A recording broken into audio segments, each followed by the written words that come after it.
Reckless Rudolph and Sensible Sam represent the dual personalities in all of us. These two, here comes trouble. Here's Rudy now. Go on, pass him. He's only going 40. Some fun, eh? Here comes a car.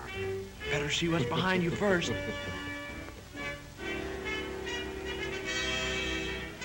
Take it easy. There's a car coming. Take a chance. We can beat him.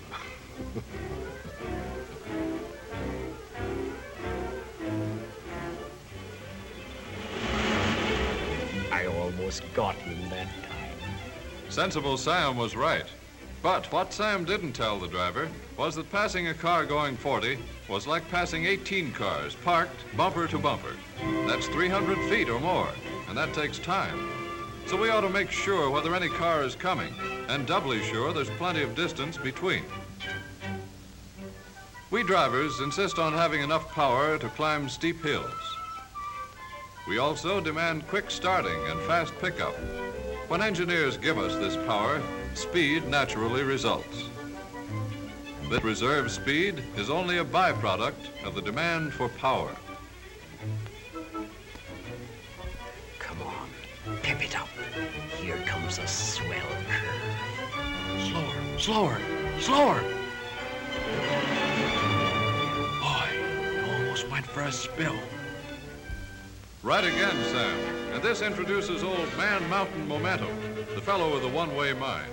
He likes to push along a straight line. On a turn, he not only pushes, but applies side pressure. The faster the turn, the more side pressure. He calls this hold on you centrifugal force, and he's pinned many a good man down with this one. Speedway curves are banked to offset this force. An aviator tilts his plane on turns to counteract it. But this grip of momentum is dangerous. We drivers should always keep our cars under control. Good drivers tell us that in climbing hills, we should always go into second gear when our speed drops to 20 miles an hour. There aren't any laws to make us go down steep hills in second, but experienced drivers say this too is a good rule. Go on, boss. You drove all the way up that hill in second. Slip her into neutral and let her coast down. It'll be fun.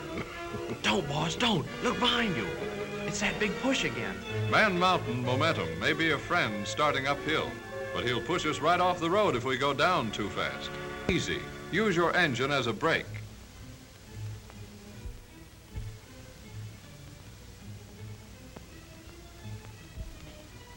Use your passing lights, too. There's nothing more on the road. Step on it.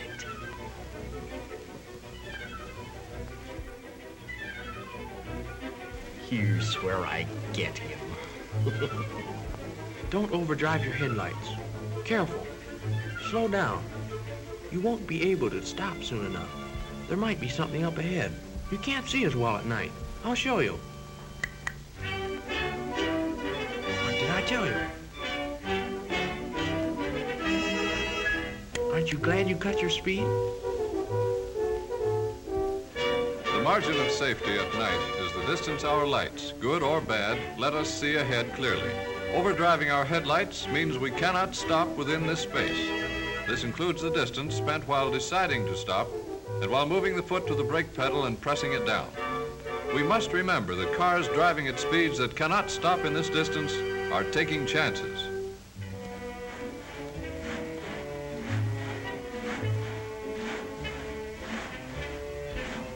Wake up!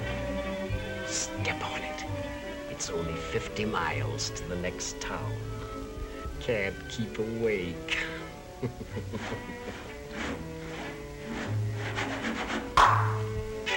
Listen, boss. I'm sleepy, too. Look, let's not take any more chances of overdriving ourselves. How's about it? Foiled again, but I'll get him yet. I'll get him. Oh, yeah? Mother Nature slows us down every now and then with mist and fog. When a good heavy fog comes on land, at sea, or in the air, everything that moves with caution. The ocean liner slows down. Airlines ground their planes. Even trains on tracks sometimes have to reduce their speed. And we drivers must make our way cautiously. Hurry up. You're late for the party. Take it easy. Better to get there late than not at all. Set your lights down and they won't reflect in your face.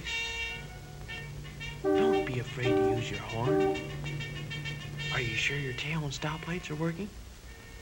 Keep close to the right. Usually in our cars, we're trying to reduce friction all we can. We use ball bearings and roller bearings. We smooth and polish parts. We put oil into our cars, all to overcome friction. In starting a car, stopping it, or turning a corner, we need road friction for our tires. But when ice and snow come, the normal condition of this friction is changed. If we are as careful behind the wheel in slippery weather as we are in feeling our way on foot, we can easily adjust ourselves to this change. Come on, keep going. You can stop in time. Easy on your brakes. Gently. Feel the surface of the road. That's it. Now start easily. Engage your clutch slowly. Don't spin your wheels. No chance to skid. See? When going along the highways, we drivers should make it our business to watch the road signs, know what they mean, benefit from what they tell us, act on their advice. If we get in the habit of disregarding them, they lose their meaning, and sooner or later, we'll be sorry.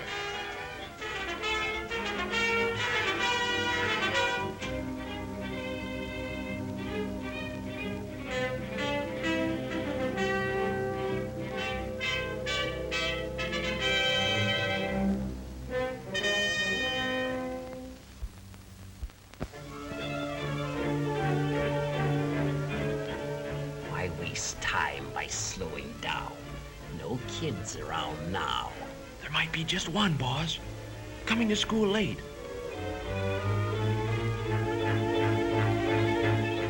There. Aren't you glad you were able to stop? When we look down on traffic from a tall building, we wonder how all those cars can keep moving along, crossing intersections, parking and passing each other without getting hopelessly tangled up. But when we become a part of that traffic, it's often more confusing. We can't see those things up ahead that make us stop and start. We can't see what's going on in other people's minds. Every intersection, every alley, every car should be under suspicion. We can't let the other fellow's mistake get us into trouble. Give that bozo a bit of your mind. Hey, you! Why don't you pay attention where you're going? Get out of that car and I'll... Well, I'll...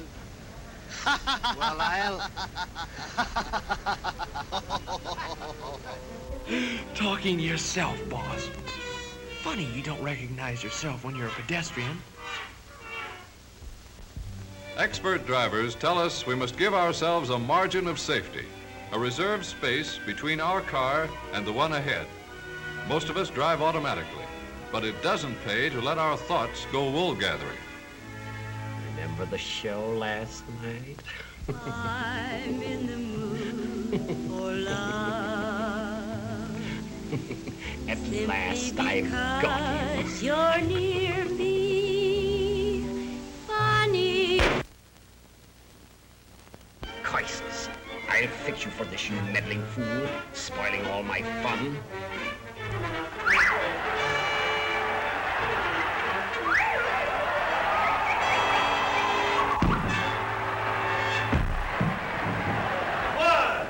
Always be courteous. 2. Know how to drive. 3, Both hands on wheel. 4, Watch traffic signs. 5, Keep a safety margin. 6, Use hand signals. 7, Keep right. 8, Keep sober. 9, Stop when angry. 10. Obey all laws. The winner! Central Sam! I'll be seeing you.